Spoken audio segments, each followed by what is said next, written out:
Implementation of the TCI system. The TCI system assists organizations to prevent crisis from occurring, de-escalate potential crises, manage acute physical behaviors, reduce potential and actual injury to children and staff, teach children emotional regulation and coping strategies, develop a learning organization.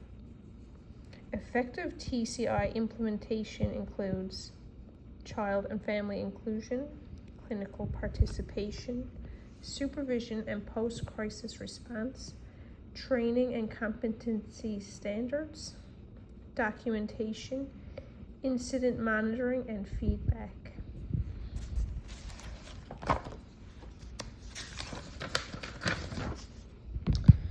A therapeutic milieu, a combination of people, emotions, attitudes, and objects that create a sense of safety, respect, belonging, and care, and accountability.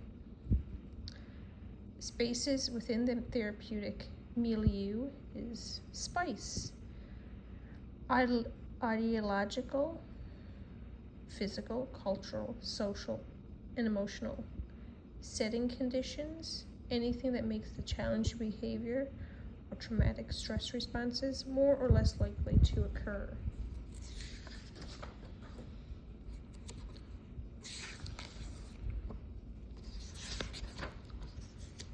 Intentional use of self. Foundations for intentional use of self is self-awareness, self-regulation, relationship skills and attunement, and self-care.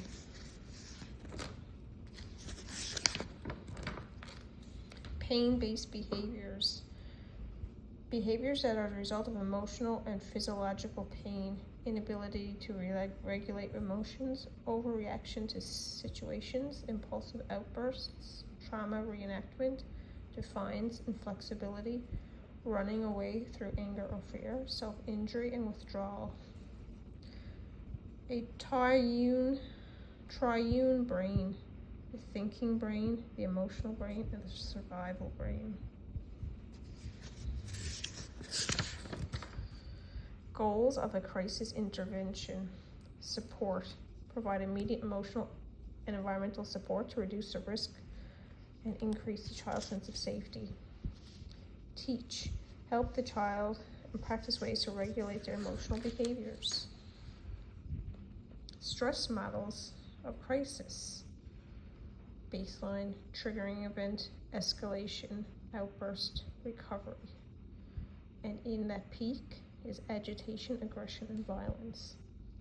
Recovery phase outcomes: higher, no change, and lower. Assessing the situation, responding versus reacting. 4 questions we ask ourselves in a crisis situation. What am I feeling now?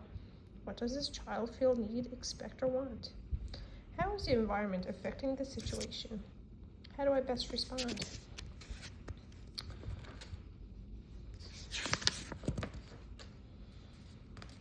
Crisis communication and active listening.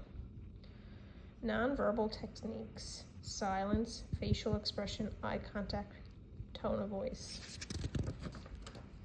Reflective and empathetic responses.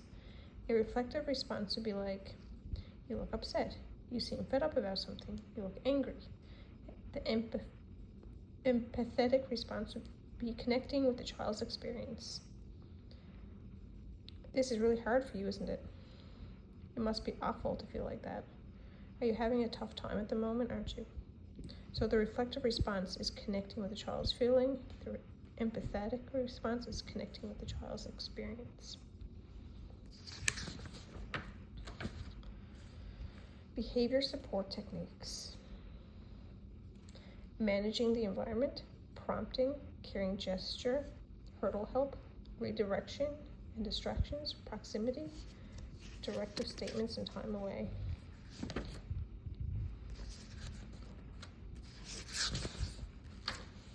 Emotional first aid. Goals of emotional first aid is provide immediate support to reduce emotional intensity, identify and resolve underlying concerns causing distress, and keep the child in the activity. Strategies for emotional first aid. Co-regulate emotions, be a calm presence, maintain the relationship and lines of communication, plan and anticipate, be a coach.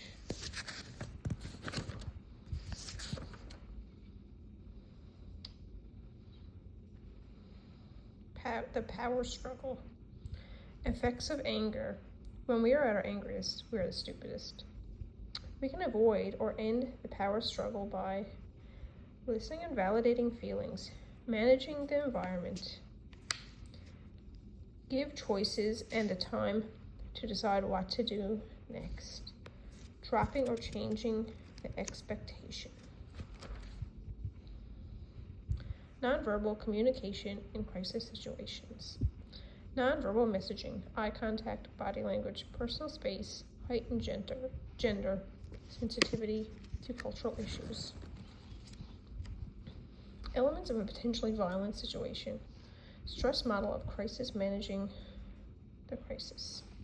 Elements of a potentially violent situation. The spark, the target, the weapon, level of stress or motivation. Remove the spark, remove the target, avoid the weapon, and decrease the level of stress. Help me help myself. Crisis co-regulation. Objective of crisis co-regulation: to provide support in a way that reduces stress and risk and increases the child's sense of safety.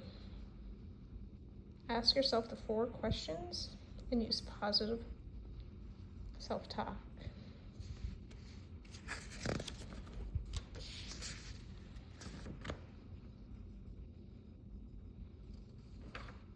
The life space interview. The life space interview is a verbal process that helps turn crisis interventions into a learning experience.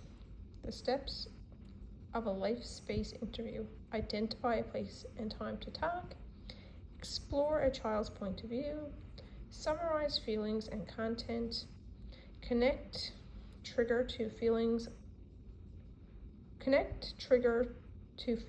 or behavior, alternative responses to feelings discussed, plan, developed, and practiced, enter child back into the routine, conduct by a trusted adult who supported them through the event.